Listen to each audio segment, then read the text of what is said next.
Intimacy for ENFJ and INTP. Today's episode, Season 14, Episode 14. Going through Pedagogue relationships. I'm C.S. Joseph. Intimacy for ENFJ and INTP. This is going to be really interesting because you know how complicated pedagogue relationships can get, because on one hand you have highest sexual compatibility between both the types, and on the other hand you have lowest emotional compatibility. And then when you look at gender dynamics, specifically between men and women, etc., male versus female ENFJs, male versus female INTPs, the relationship ends up becoming pretty difficult no matter what you do. However, just like I keep saying, with all pedagogue relationships, it's absolutely worth it.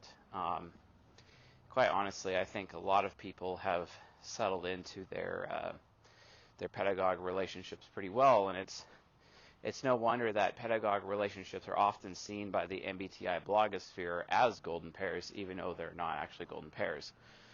Golden pairs are with a person's shadow. They're not with the pedagogue. But the pedagogue relationship is still something that should be celebrated, because as we've been stating in previous episodes for Season 14, pedagogue relationships really extend as far as you can go.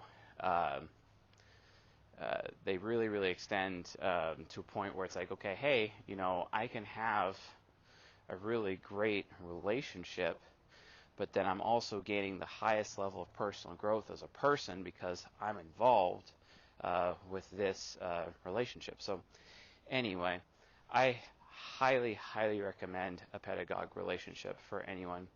And if you're younger and you're not having exclusive long-term relationships or exclusive monogamous relationships, make sure that you do have a relationship with a pedagogue, because even if it's not who you end up settling on or end up having for your long-term relationship, the pedagogue relationship is a really important experience that I maintain everybody out there should have at least some of their sexual experience with pedagogues, because pedagogues really move people forward. They really move people forward. And it's no different. I think the point I'm trying to make is that you really have to come to a point where you're aware of what you value in yourself. Is having a relationship where you are becoming a better version of yourself, or you're able to learn from your mistakes, you're able to develop yourself further, which leads to a higher amount of cognitive development that ultimately leads to basically helps you move on the path to enlightenment, etc. That's kind of the direction that people need to consider going into, but they don't often really consider that. That's the thing, is that when it comes to sexual relationships, people just don't understand the consequences of their actions. I mean, it's the same thing when it comes to a marriage or a marriage contract. A marriage contract is still a contract, and it is the one contract that people don't get legal advice on, and it's really frustrating. People don't understand that marriage is still a contract and they don't get legal advice on it. That's why I tell people, hey, if you're going to get married, make sure you have an LLC that pre-exists the marriage. That way all of your assets can be protected by that LLC in the event of a divorce. This is why all those men out there that get so scared of commitment, I'm like, well, if you have all your ducks in a row, why are you so scared of commitment? But the bottom line is that most people don't understand the consequences of their actions. They don't understand what's going to happen in a committed relationship. They just don't. So having this knowledge ahead of time really helps you maximize every possible relationship that you could potentially have. Everyone for the most part gets into sexual relationships. Everyone for the most part gets heartbroken over time, and everyone for the most part eventually either will find their happiness or will have to suffer until they find it. And it's no different with pedagogues. But what the pedagogue provides in a sexual relationship is that you're not getting all of your emotional needs met. You are getting all of your sexual needs met, which technically, I don't care what anyone says. Like, everyone's like, oh, Mr. C.H. Joseph, you value sex way too much within a relationship, blah, blah, blah. And I'm like, no, I actually don't. I'm just aware of yin and yang, primary and secondary equilibria, etc. within relationships. And I know that sexual interaction, aka perceptional function-based compatibility, is primary, and emotional compatibility is secondary. This is why, like, when it comes to emotional compatibility, people attach a lot to romance in that area, but let's be honest, there's tons of sexual relationships out there that don't even require romance whatsoever. You either have sexual chemistry or you don't. One of the two. You have one or the other, So the thing is that it's still a primary aspect of a relationship. It's still primary, if you're looking at primary versus secondary, etc. So keep that in mind. You gotta be aware of that, So if you don't have sexual chemistry in a long-term relationship or a committed relationship or a monogamous relationship, throw it into the dumpster.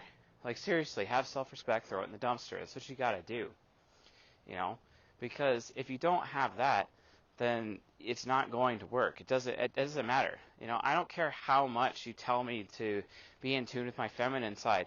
I don't care how much you get me to see past the person and, you really, really got to get to know them and whatnot. And like, okay, yeah. The thing is that if you don't have sexual chemistry with a person, guess what? You may have sexual chemistry with other people, and then all of a sudden this is where the temptation to cheat comes from. You know what I'm saying? So there's a lot of negative consequences that have to be observed, I mean, if you're a woman, you think your man is happy?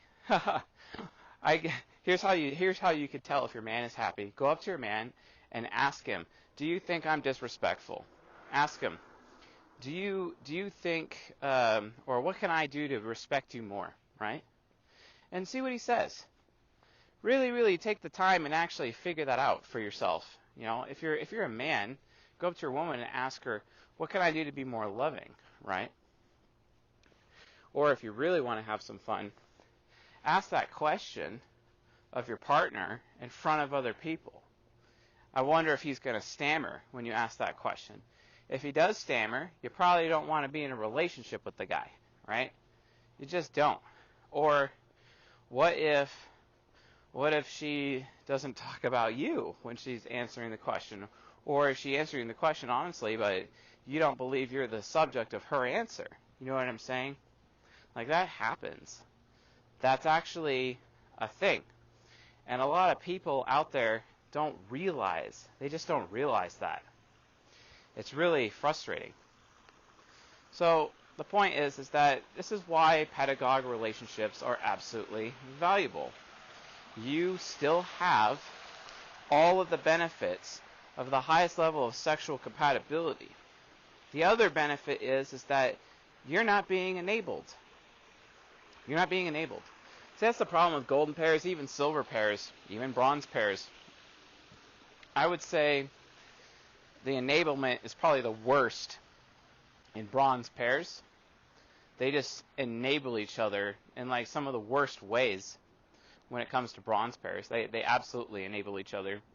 And it's because in a bronze pair, you can technically hide from your partner.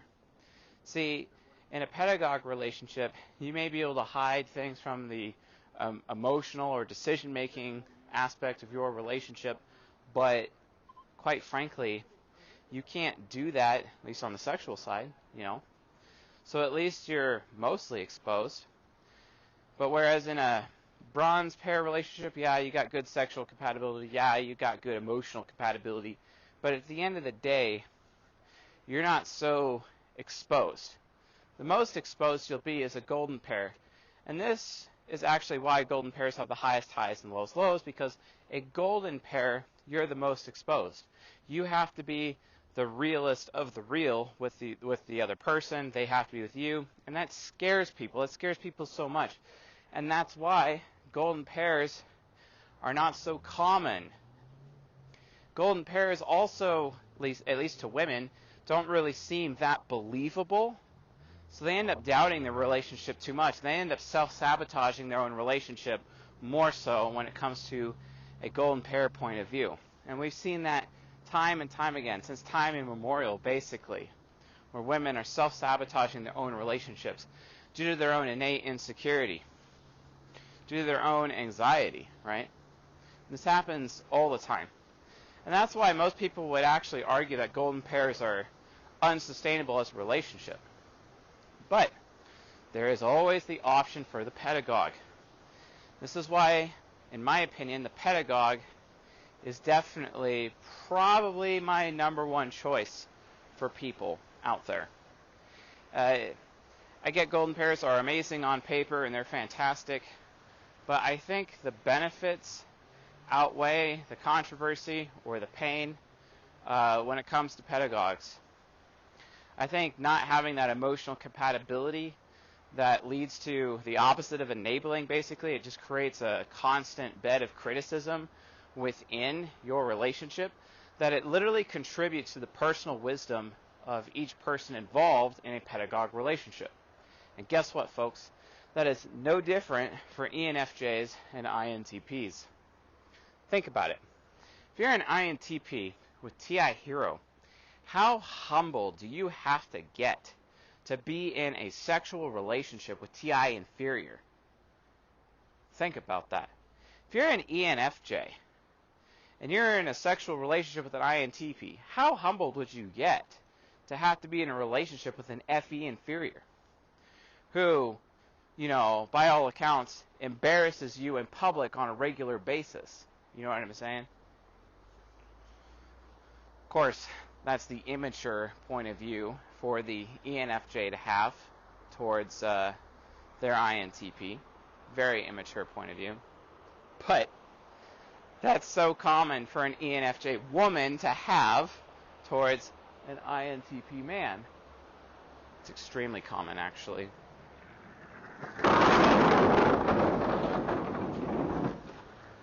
So based on that, something really watch out for.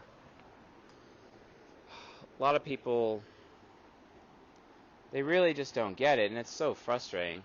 I'll be honest, like, there's a lot of things that I still don't get, but, like, at least when you're choosing your, you know, intimate partner, right, shouldn't you, like, have all the tools that you need to actually figure that out and, like, give yourself, like, some semblance of success? Shouldn't that be what the normal is, right? Well, a lot of people just, they're either too ignorant or they just don't care, and that's a problem. It's one of the reasons, like, because, like, for example, you know, the feminine society really enables women, and because of that enablement, women end up getting screwed the most in the long run, because it's like, well, they have all these expectations, and then they're not able to show appreciation. And if you expect to get something out of a relationship, you're not going to appreciate it when it's given to you, right? Well, guess what? This is a huge issue amongst the ENFJ INTP relationship. Huge issue. Why? Because both types are severely starved for appreciation. They're severely starved for gratitude on a consistent basis. I was actually talking to an ENFJ recently, and I asked the ENFJ to tell me, like, okay, when is the last time you actually thanked your INTP for anything? And, well, okay, they didn't remember, but, you know, guess what? ENFJs forget, right? So you got to take that with a grain of salt, right? There's a good chance they probably said thank you the previous day. But they really, and after, like, thinking about it for a moment or two, they really could not remember the last time they ever thanked their INTP for anything. And the INTP, you know, is used to being doormatted by everybody else and taken advantage of, or not even noticed by anyone else, because they're so behind the scenes, and they're all about providing the foundation of the structure, the foundation that the structure is built upon. And the ENFJ provides the structure, they just need the foundation. This is why in-charge types being in relationships with background types is absolutely useful. Like ESTP, ISFJ, a great relationship. And that's that structural approach to the foundation that the ISFJ provides, right? It's no different from ENTJ, INFP, or ENFJ, INTP, from a pedagogue standpoint. Yeah, okay, some of their golden pairs also do that as well. But, when it comes to ENJs and INPs, they have a ton of advantages in that area. A ton of advantages. And it's nice to be aware of how those advantages actually work. So, where does this leave you? Where does this leave you with your relationship?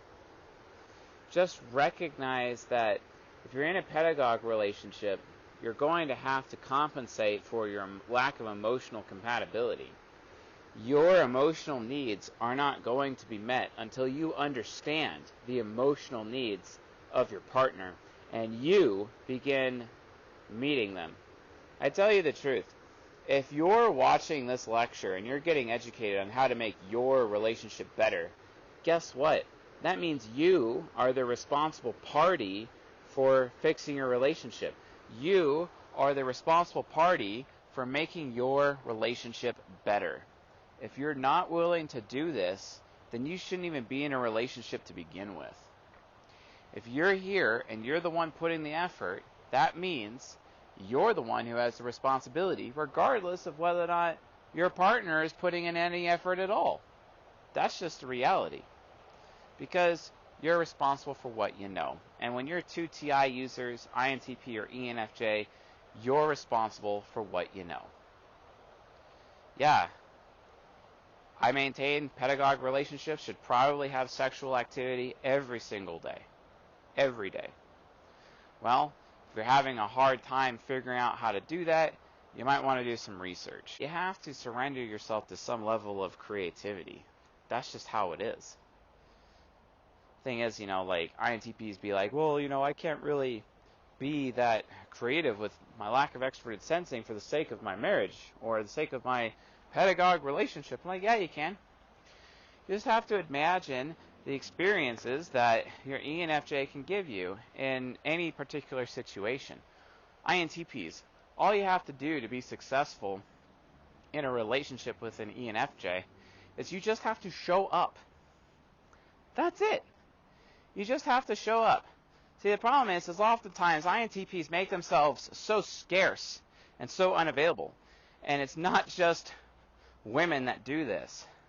INTP men are notorious for doing this.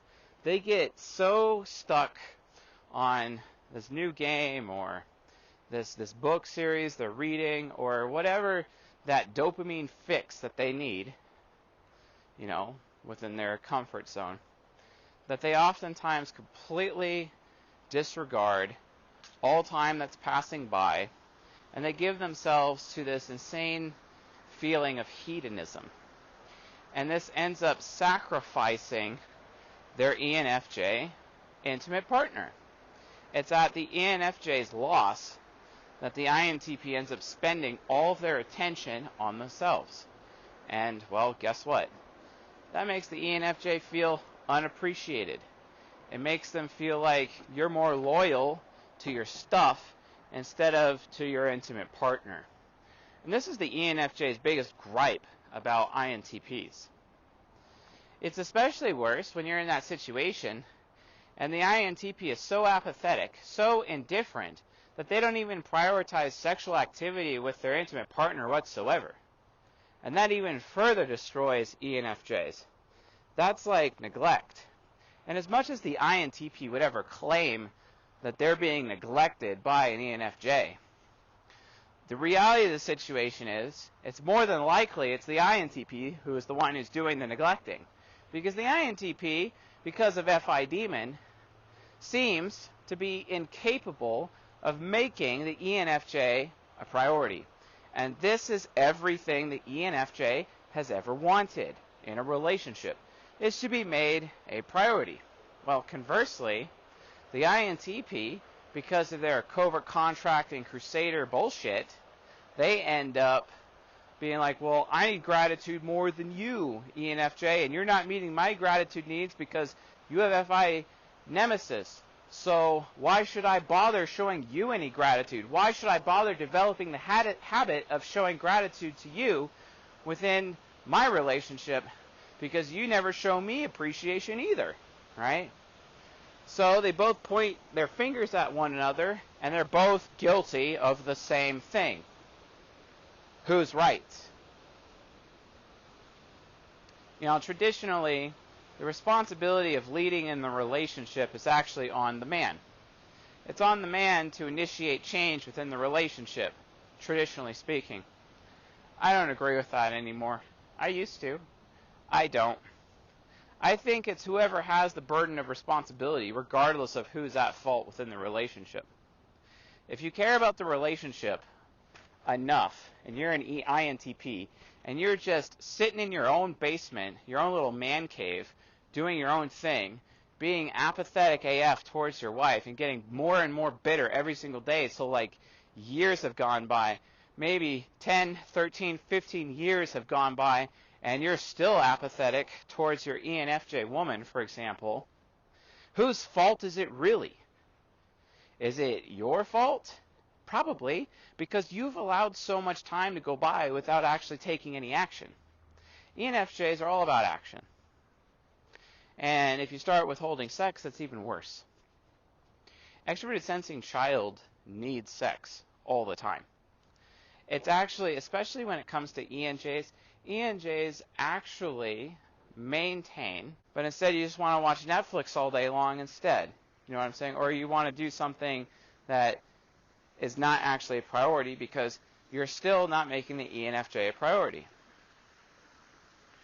But here's the thing, though. Why does the ENFJ feel like you, the INTP, are not making them a priority? Have you ever bothered to ask the ENFJ? Have you? Well, there's a lot of reasons for that. There's a lot of reasons. A ton of reasons.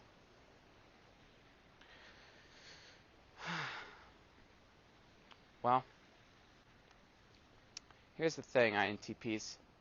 You guys can get so arrogant. You guys can get so conceited. You guys can come off like these huge know-it-alls all the time, such that you just don't even, you decide to not listen. Because if you hear something that you don't agree with, that you disagree with, what you end up doing, and you don't even realize, is you start shutting people down. And you become so stubborn that you're incapable of listening to other people. INTPs, did you realize that the most important thing that you have to do when you're in a sexual relationship with an ENFJ, do you know what the most important thing is you need to do? Even to the point where it actually turns on most ENFJs? That's right, you listen to them. You listen. But that's a problem, right? You don't listen to people, right? Getting a TI hero to listen is like, I don't know, pulling teeth. It just doesn't happen. TI hero needs to listen. So an ENFJ, their biggest emotional need as a person is for them to be listened to. In fact, it's so bad that ENFJs can get far more stubborn than an INTP because the ENFJ hypocritically goes out of their way to make sure everyone else is listening to them, but they refuse to listen to anyone themselves. And of course, in order for an ENFJ to meet their purpose in life and become the most successful in their life, they have to be willing to listen to others. Listen. That's why it's written. It is written, become slow to speak and quick to listen and slow to become angry. Slow to speak, quick to listen. That's the number one lesson that ENFJs have to learn. See, ENFJs, I get that you've spent so much time thinking about everything, and I get you want to share your thoughts with your INTP lover. But let me ask you something. Are you actually correct? Okay, yeah, what if you really are correct and they're not still listening to you? They have FI demon. They, by default, mentally don't care. If the ATI hero knows it's right and it gets super stubborn and you're stubborn, you're just going to create this endless cycle of relationship bullshit, and you're going to end up destroying your own relationship. That's not appropriate. That's not helpful. Didn't help anybody. What are you going to do in that situation? What are you going to do? See, ENFJ is like, here's the thing. You try to go out of your way to get everyone else to listen to you, but you won't listen to anybody. Yet you're supposed to be this great teacher. How are you going to learn from anyone if you're not going to listen to other people? Maybe if you actually spent time listening to other people, so that on the fewer occasions, the less occasions than you listening, that you actually decide to speak, especially to your INTP lover, maybe that INTP would be more willing to listen to you because you spent all this extra time listening to others. You see? That's the difference. Because until you're willing to do that, you're not going to be successful in your relationship with an INTP. Why? Because the INTP will not be capable of meeting your own emotional need to be listened to. It's your greatest emotional need, ENFJs. But guess what? The INTP is not going to have anything to do with you. Yeah, the sex is great. Yeah, you can ride that INTP, or you can rail that INTP because you're on top and you're giving them a great sensation, and they react to every single initiation that you have, and they absolutely love it. You know, especially from a bedroom point of view, right? And it's fantastic, and you can reach the absolute highest heights of sexual ecstasy with your INTP, ENFJ, Pedagogue relationship. But what does that matter if you can't meet your emotional needs, right? Because we all know how emotional ENFJs get and how affiliative they are and how much it frustrates you. The INTP doesn't care about doing the right thing and just does whatever they want. And they're very independent. And you're just trying to have someone on your team because you just want to be a team player. But the INTP don't care about being a team player. It's because the INTP is trying to get you to be more independent. And that's really important. Trying really hard. The INTP is trying really hard to get you to be more independent. Gosh, I'm not sure if the camera broke here. Just kind of maybe paused here for a few frames. I don't know. Sometime in the 29-minute mark. We'll see. But anyway, just be aware of these things, guys. Like, just be aware of them. But it goes even further than that. INTPs. You want the ENFJ to value your thoughts. You want the ENFJ to actually go out of their way to make you a priority? Well, you need to be more patient. This is true of INTP women. Most people think that INTP men have this problem. INTP women have kind of a bigger problem with not listening, for example, in Western society. Because women, by and large, in Western society, they're not conditioned to give unconditional respect to men, even though men are conditioned to give unconditional love to their women. And this is a big problem. This is a huge problem. But a lot of people don't even realize that this is a problem. It's one of the biggest issues about our society. Show me a woman who is conditioned to provide unconditional respect to her man. Oh, wait, you can't. Because that's not a thing. Women walk around thinking that, oh, respect is just this thing that's earned, right? No, it's not earned. Respect is never earned, folks. It's only given, right? What about love? Is not love also given? Love is not earned. What about that? Do you guys understand that? All these things are only given, they're not earned. But it's so funny seeing decision-making hero types like ENFJs and INTPs all expecting so much from each other because they're waiting to see you judge you in your favor, you know? It's really frustrating. That's like not reality, okay? So based on that, you have to make some changes. INTPs, you need to be more patient. You need to be a lot more patient. You being patient is a way that you can show concrete actions, concrete behavior, concrete loyalty towards your ENFJ, because that ENFJ, guess what? They have fear of abandonment. They're afraid that you're going to that you're going to abandon them. Even if it's an ENFJ man, they still have that issue. An ENFJ man does not want to be abandoned. You know? They just don't. And they know how entitled people are in this society, such that they even become entitled themselves because they start mirroring how poorly society treats the ENFJ anyway. And then they become entitled. And then the INTP, who basically cause them to be entitled because the INTP is spending all their attention on themselves and not their ENFJ lover, the INTP ends up accusing the ENFJ of being entitled when the INTP was the cause of said entitlement to begin with.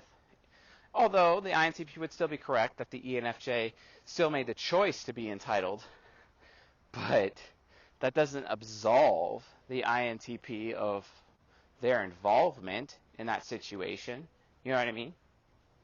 So be aware of that, guys. Be aware of this conflict. INTPs. Yes, be helpful and be helpful towards the ENFJ. ENFJs, guess what? Stop allowing yourself to be all super prideful anytime the INTP offers you help. You're not the smartest person in the world. You're just not. You're TI inferior. So stop feeling guilty anytime the INTP offers you help, and instead express gratitude to the INTP. Yeah, I get you have FE Hero. I get that your brain would like, 75% more gratitude compared to the 25% gratitude that the INTP needs. But that 25% gratitude need that the INTP has is far more sensitive than your need for gratitude. Just like the INTP has that 75% higher need to be listened, or, it's not really, well, they seem to have a 75% more larger, wow, grammar sucks. They have this huge need, because it's a hero function of needing to be listened to, but they don't care about that as much as they care about being valued. And if you are not going to show them appreciation or gratitude, the INTP is not going to feel valued. And when they don't feel valued, they're not going to listen to you. And then when you don't feel listened to, you're not going to value them. So you both end up in this destabilizing cycle within your relationship, and it completely falls apart. Completely falls apart. It makes your relationship ass backwards. Like straight up ass backwards.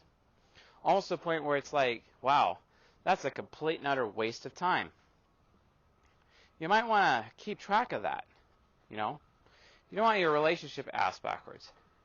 Instead, what you have to do to solve this problem is that you need to trade your emotional roles, right? Here's how you solve these problems. Regardless of gender, male or female, ENFJs, you need to show gratitude. You need to schedule showing gratitude towards your INTP daily, multiple times a day. Anytime they do something nice for you, especially since you're interest-based and they're systematic, they're triple systematic, which means they're more likely, an INTP is more likely statistically to be taken advantage of by an ENFJ than the other way around, basically. So ENFJs, whether you're a man or a woman, be aware that, hey, there's a chance that you're getting way more out of the relationship than the INTP is. You might want to pay attention to that. It's even more likely that, the woman in the relationship is getting far more out of it than the man is, technically speaking. I mean, think about it. What do men actually get from marriage? What do they actually get? They don't really get that much compared to women. Women in Western society get way more out of marriage than men do. Way more. And man's burden to perform, especially in the context of a marriage, which is also akin to the first curse given in the Garden of Eden. Cursed is the ground because of you, and by the sweat of your brow you will eat of the ground for the rest of your life, and then you will die. That is the curse given upon men.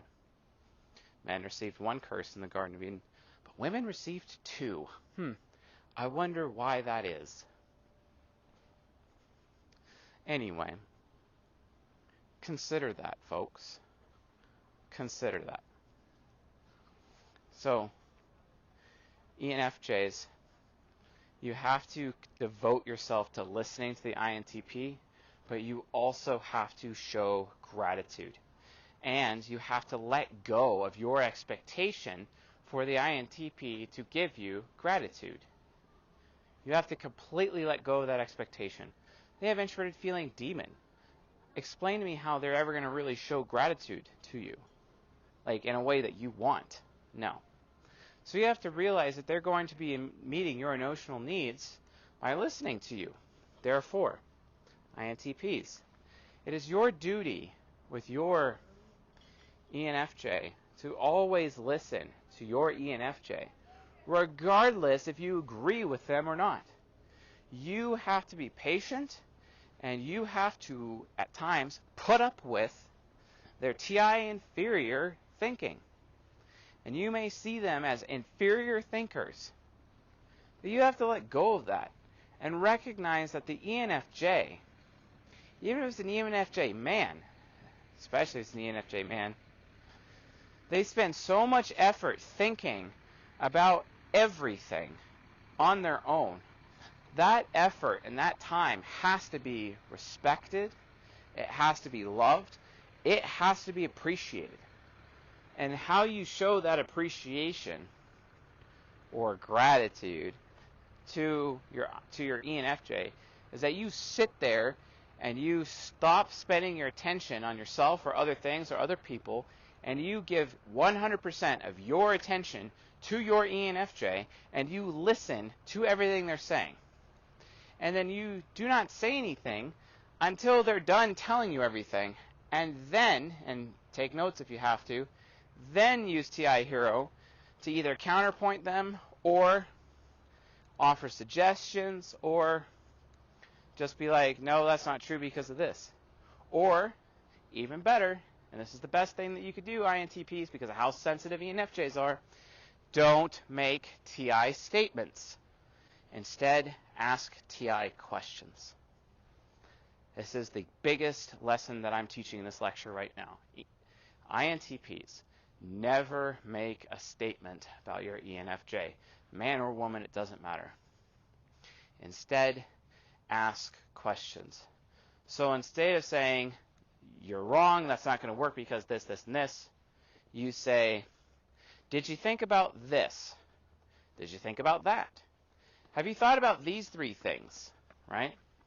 It's almost like a form of extroverted thinking emulation. By saying it in that way, they don't feel like you're treating them like they're stupid, which causes their demon to come out, and then the ENFJ gets super mega controlling and tries to control your life with ENTJ superego. Instead, you're actually going to the superego and being like, hey, superego, did you do your research on this one? Have you thought of this, this, and this, and this, and this? And then the superego will call up the TI inferior side of the ENFJ and be like, yo, I don't think you thought of this all the way through. I know you put in a lot of effort into thinking here, but sometimes you waste your thinking and all that effort on the wrong things, or you didn't do proper research. You might want to verify. And then the ENFJ doesn't feel disrespected, and the ENFJ realizes, oh yeah, you're right. I probably did make a mistake there. Okay. And then the ENFJ goes off and thinks about it some more, and then comes back to the INTP, And the INTP will just have to sit there and listen, even if they're wrong. And will be patient and wait for the ENFJ to dump all of their thoughts out on them before they speak, and then they speak. And they speak in such a way where they ask questions. INTPs, if you just do that for the rest of your relationship, all of the ENFJ's emotional needs, provided you're also being sexually available to them at all times, literally at all times, as well as you arrange for opportunities and choices for them to have sex with you when they want. I mean, that even means like cleaning out the car and having a few spots open up where you're just like driving around town, and all of a sudden you feel you might be a little frisky, and then you offer the ENFJ, hey, I'm going to go drive around behind this building, are you down to, you know what I'm saying? Like, INTPs, use your NE parent. You know where it's safe to go have sex outside, so do it. ENFJs are always down for that. NFJs love that. Most people do, actually. And it'd be nice that the ENFJ would see that you're not being a pussy, right? Not being stuck in your comfort zone, right? Might want to consider that. So, I mean, everyone is responsible for their own sexual relationship, right? They are responsible for, what they get out of it, etc. Keep that in mind. Keep that in serious mind, folks. ENFJs, what's the best thing that you do for the INTP? Like I said, express gratitude. Show gratitude. Thank the INTP over and over and over. In fact, ENFJs, it is impossible for you to thank or shower your INTP in thanks too much. It is impossible. This is why FI inferior exists as part of their golden pair, because FI inferior is often afraid that they haven't thanked enough, that they haven't shown enough gratitude. So, ENFJs, you need to walk around being worried about whether or not you've shown enough gratitude to the ENFJ, even if the ENFJ doesn't deserve it at times. Or if the ENFJ did some things that you don't agree with, or you don't like, or you don't think is cool, or you think is unethical, or you think is not affiliative because they're pragmatic, even if they do that, anytime they still do a good thing, even though you're freshly pissed off at them 5 minutes prior, the onus is still on you to give credit where it is due, to give recognition where it is due, and thank your INTP. No small thing shouldn't be thanked. No small thing. If they're willing to interrupt what they have given their attention to at that moment in time, and to stop what they're doing, to come over to you and effectively serve you, and effectively help you, or do anything nice for you, the onus on you is to give them recognition. I don't care how starved for recognition you are as an ENFJ. I don't care. It doesn't matter. Guess what? The INTP is far more starved than you ever will be, right? Far more starved. Just like you're so starved of being listened to. Now you get so jealous of your INTP because everybody that you know and the INTP knows, whenever you can convince the INTP to be out of their office or their man cave or not in front of their computer or whatever, and everyone that you know, you get jealous because they listen to the INTP more than they listen to you, and it makes you feel like you're stupid when compared to the INTP, right? You still have to thank them. You still have to show gratitude. You have the highest FI in the relationship. You have FI nemesis. Therefore, the burden of gratitude is on you. Just like the INTP has the highest amount of extroverted thinking in the relationship with extroverted thinking nemesis, therefore the burden of listening to you is theirs. Folks, if you conduct yourselves this way all of your emotional bases as a couple will be handled. Not only that, if you're in a relationship where you have no emotional compatibility at all, or none of your emotional needs are being met, if you take the step and follow these techniques based on what type you are, and actually seek to meet that emotional need of the other person, guess what? They naturally will seek to meet your emotional needs as well. Naturally. And you won't have to do very much. Just don't withhold sex from each other. I'm sorry, but that's literally stupid. Like, that's literally stupid. If you have a problem with boring or sex that just isn't that great, then criticize each other about it so that you grow. The fact that couples don't even talk about sex is just absolutely ridiculous to me. Everyone has sexual needs. Those needs need to be met. It's really important. So why aren't you going out there to meet each other's sexual needs? Here's the thing. As much as you may do all this emotional fixing, and follow these techniques that I've just given both of you, showing gratitude on the part of the ENFJ for the sake of the INTP, or listening on the part of the INTP for the sake of the ENFJ, even if you disagree with them, right? It doesn't matter. If you are not, even if you are following all those techniques to the letter, if you're withholding sexual intercourse from one another in any way, shape, or form, then the relationship is going to fail anyway.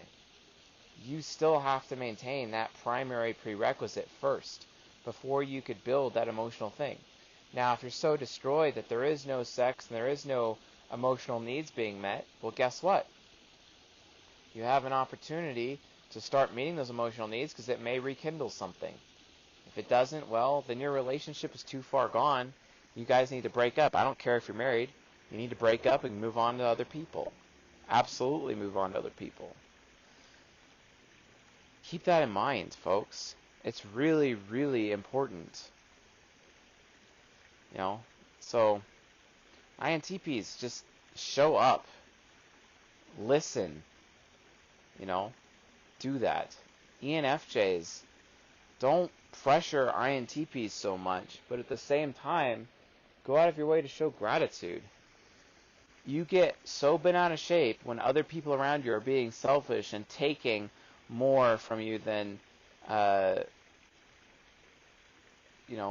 you receive from them. But that's effectively what you're doing to an INTP when you're expecting them to give you gratitude when you won't even give them gratitude. That's the thing, ENFJs. You're built for high FI users, so you're built to receive gratitude first before giving gratitude. ENFJs, that's your problem. Both of you, it's kind of your problem. Both of you, it's your problem with listening as well. You expect listening to come from the other person before you are willing to listen. This makes you both hypocrites. If you could rise above your hypocrisy, you'll have an amazing relationship, and in my humble opinion, this is just opinion, this relationship, the Pedagogue relationship, would be even better than a golden pair. You have that potential. You can get closer to enlightenment. You don't enable each other. Imagine an INTP who's not so stubborn and he actually or she actually focuses on listening all the time. That's a very loving and a very respectful INTP. Imagine an ENFJ who actually shows gratitude and doesn't walk around being all entitled, covert contracting people.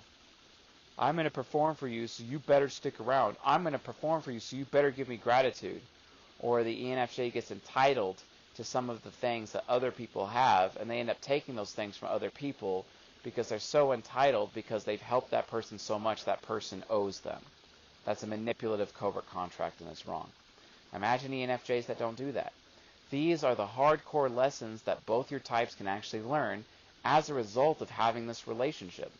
And because of that, you'll be able to develop your cognitive gateways faster than other people. And as a result of that, you will be able to learn how to get closer to enlightenment and be the best version of yourself.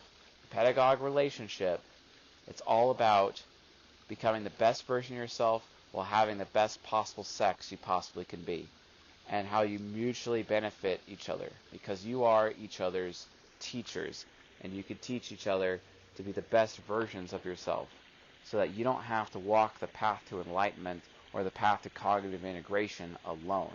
Instead, you can share that path and really mutually benefit each other for the rest of your lives, not just sexually, but emotionally as well. If you found this lecture useful, helpful, educational, enlightening, please leave a comment below. So, anyway, folks, with that being said, thanks for watching, and I'll see you guys tonight.